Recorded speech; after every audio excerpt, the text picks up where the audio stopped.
Je me présente pour le moment CDD, nous sommes le consultant KBN.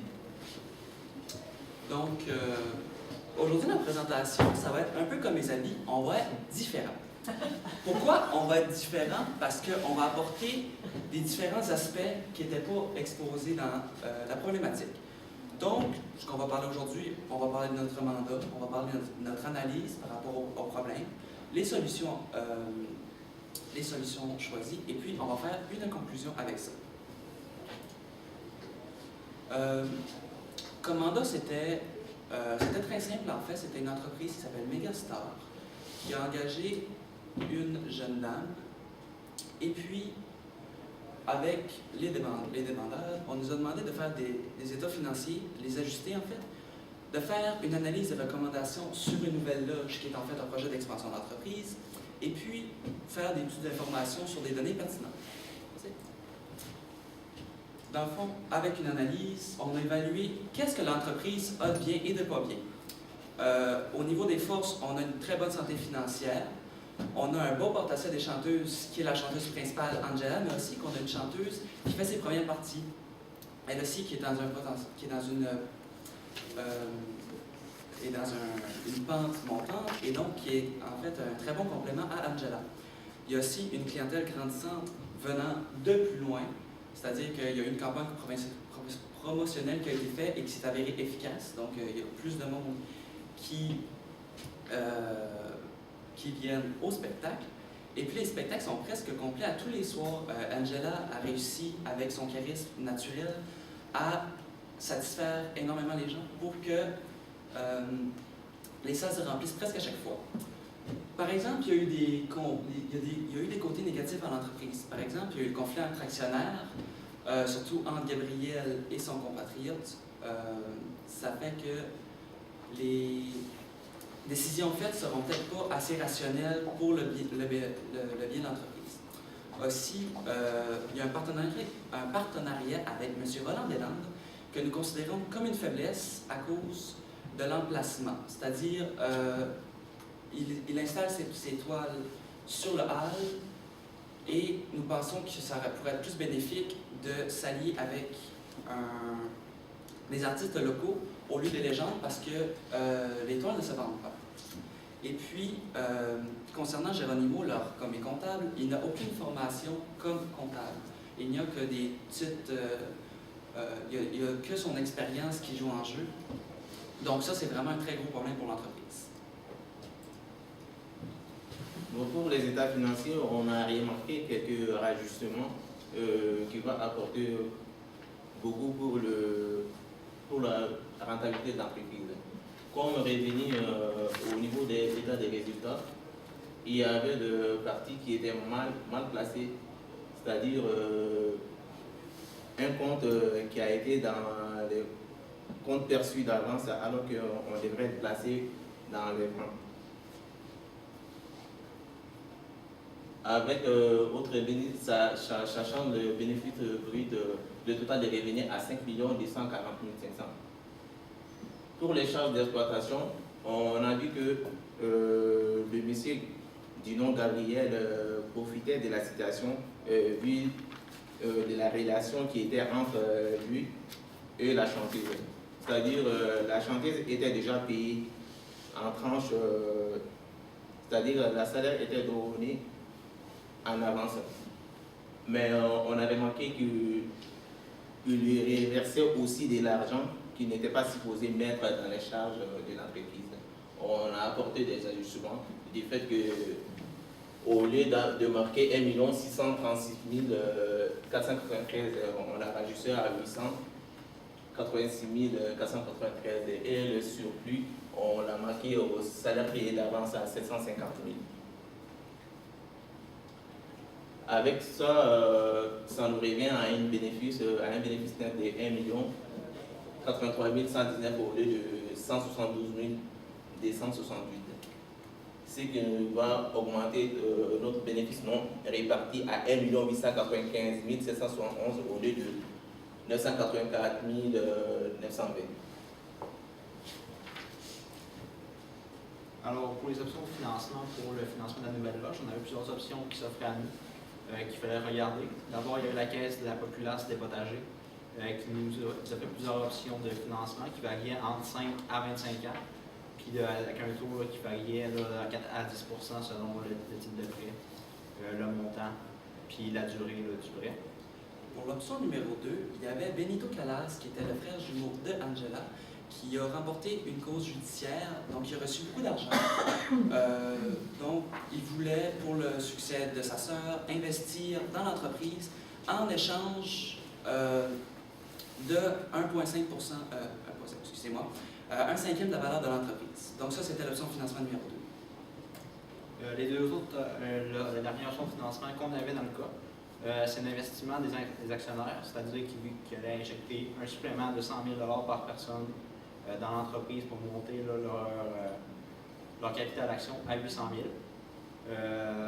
Moi, de mon côté, j'ai regardé ça, puis j'ai trouvé une quatrième option qui peut être envisageable pour eux autres, celle de faire un prêt avec la caisse, tout en faisant un investissement avec la caisse sur l'argent qu'ils avaient là, en trop dans leur coffre, dans leurs actifs là, à court terme, qui leur permettrait là, de sauver là, un peu d'argent à ce niveau-là. Le changement apporté aux états financiers nous a permis de rétablir les ratios que la banque avait demandé, parce que lorsqu'on a effectué le changement, ça nous a donné 4,25% comme fonds de roulement, ce qui est supérieur à 1 au taux demandé, au pourcentage demandé par la banque. Et le ratio d'endettement est aussi inférieur à 50%. Donc, ce qui veut dire qu'il peut avoir des prêts facilement. Ouais. Donc, en conclusion, ce qu'on a trouvé là, le plus envisageable pour la compagnie, ce serait de faire un prêt hypothécaire à taux variable sur 5 ans à 4 % d'intérêt, qui ferait quand même des petits paiements là, mensuels qui leur permettraient là, justement d'atteindre, de payer au final 57 745, puis d'investir 150 000 de leur argent qu'ils possèdent déjà à 6 % pendant 5 ans, ce qui leur permettrait de récupérer là, à peu près 45 000 $ en intérêt sur ce qu'ils auraient payé au total. On leur recommande aussi de régler peut-être leurs différends là, entre eux autres aussi, que ça va pouvoir les aider là, à avoir une meilleure communication dans l'entreprise, prendre des meilleures décisions, puis qu'il y ait moins d'injustice là, peut-être aussi modifier leur contrat d'actionnaire justement pour pouvoir avoir peut-être 75 % des votes plutôt que 50 % comme que c'est actuellement. Moi, ce que j'avais ajouté, c'est qu'on a choisi l'option 1, on ne l'a pas choisi parce que les taux n'étaient pas assez profitables pour l'entreprise. On a trouvé avec la quatrième option, notre différent, que les charges d'intérêt étaient beaucoup trop élevées en fonction de l'option qu'on a apportée. Pour l'option 2, qui était l'investissement du frère jumeau d'Angela, on a trouvé que si les 4 investisseurs qui étaient des amis depuis l'enfance et qu'ils ont une bonne cohésion entre eux, apporter un 5e actionnaire et donc ameneur d'idées et gestionnaire dans la prise de décision, ça apportait une certaine confusion à ça parce que les 4, ils travaillent ensemble, ils savent qu'est-ce que pensent les autres. Donc une petite dispute comme ça ne devrait pas interagir et ne devrait pas changer une ambiance, un environnement de la sorte. Et puis l'option 3, on n'a pas choisi non plus parce que oui, on peut rajouter du capital action dans l'entreprise pour augmenter, pour couvrir les paies de la loge, mais ça ne veut pas dire que ça va apporter vraiment quelque chose de significatif parce que si chacun apporte sa dose, son apport égal qui était de 100 000 $, ça amenait le processus de décision, chacun avait 25 % des actions. Donc, sur ce côté-là, ça ne réglait pas le problème. Donc, c'était tout pour nous. Est-ce que vous avez des questions? J'aurais voulu ajouter quelque chose à ce que mon collègue vient de dire. Concernant les états financiers, on voulait dire aussi qu'on voulait recommander à l'entreprise de fixer un budget limite pour les dépenses de la chanteuse. Parce qu'on voit que l'argent sort sans aucun contrôle. En plus, il y a certains points qu'on a remarqués et puis on a changé de place parce que il y a des frais qui sont marqués comme frais de représentation alors que c'est des dépenses personnelles de Gabriel et qui mentionnent au niveau de l'entreprise. Donc on a voulu le mettre dans un côté de l'actif à court terme parce que l'entreprise doit les réclamer cette somme d'argent. C'était tout. Vous avez décidé de constater les revenus que le comptable avait décidé de lui mettre dans le perçu d'avance. Ouais. Pour quel motif?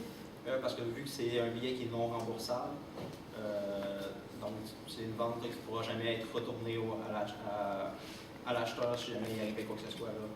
La spectacle est annulée ou s'il demande, l'argent va rester dans l'entreprise. Même si le service n'a pas été rendu, c'est pas grave qu'on est sûr qu'on va garder l'argent.